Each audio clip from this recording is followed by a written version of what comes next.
امي واثقه في طريقه الكيكه بتاعتها، قالت لي اعملها على الصفحه وهتكسر الدنيا والناس هتقول لك سلم ايديك. بص بص الحلاوه والجمال على طريقه امي، ويلا بينا اقول لكم الطريقه.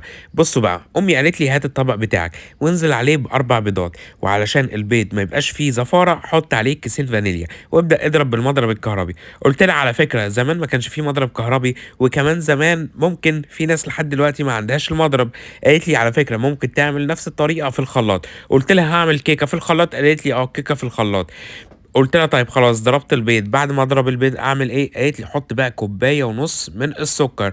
قُلت لها طب ممكن أقلل؟ قالت لي على حسب، أنت عايزها محلية أوي، عايزها مش محلية أوي، ممكن تزوّد وممكن إيه، وممكن تقلل. قُلت لها خلاص عشان الدايت هانزل بس بكوباية ونُص من السكر، وفعلًا نزلت بكوباية ونُص من السكر وقعدت أضرب بقى إيه، كويس جدًا، جدًا. وبعد كده قالت لي بقى إيه، انزل بكوباية من اللبن، وخلّي بالك ملحوظة مهمة. قُلت لها قولي لي، قالت لي الكوباية اللي هتعاير بيها السكر هي اللي هتعاير بيها اللبن، هي اللي هتعاير بيها الدقيق. قُلت لها دي سهلة. قالت لي بعد كده انزل بقى بمعلقتين كبار من إيه، من السمنة. قُلت لها حلو أوي. قالت لي على فكرة ممكن تنزل بزيت. قُلت لها لأ، هي خلّينا إيه، خلّينا في السمنة عشان يبقى إيه، طعمها حلو وجميل.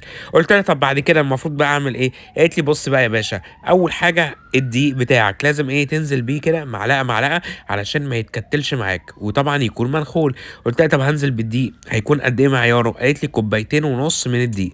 قُلت لها سهلة. قالت لي بس في ملحوظة بقى مهمة. قُلت لها إيه؟ قالت لي وأنت بتنزل بالدقيق حُط معاهم بقى كيس بيكنج باودر.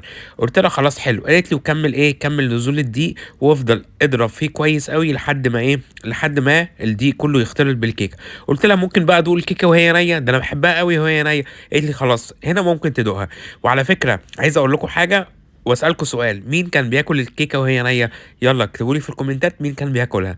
قالت لي بقى هات القالب بتاعي وادهنه إيه، ادهنه سمنة. أنا كنت عايزة أحط إيه، رشة دقيق. قالت لي لأ، الكيكة بتاعتي مش بيتحط لها دقيق. قُلت لها طب ما كده هتلزق في الصينية. قالت لي لأ، وأنت بس بتحطها اخبطها خبطتين وتكون فاتح الفرن، وعشان تعرف استوت والّا لأ تحط كده السكينة جواها. لو السكينة طلعت نضيفة يبقى الفرن بتاعك إيه، أو الكيكة بتاعتك جاهزة. بُص بقى وأنا باقلبها قالت لي اقلبها وما لكش دعوة. بُصّوا يا جماعة قلبتها ولا حطيت لها دقيق ولا حطيت لها حاجة، وطلعت إيه، طلعت زي العسل زيكم كده. طيب الفرن بقى لازم وأنا بابدأ أعمل الكيكة وأنا باضرب البيض أكون فاتح الفرن على درجة حرارة كام؟ على درجة حرارة 180، وما افتحش كده على الكيكة خالص غير لمّا أشم ريحتها.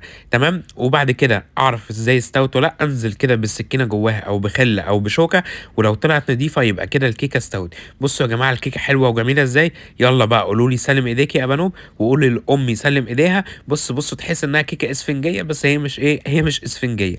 يلا بقى بينا اعملوا الكيكة، والكيكة دي بتاعت إيه، بتاعت زمان خالص. كان معاكم أبانوب، واعملوا شير للكيكة.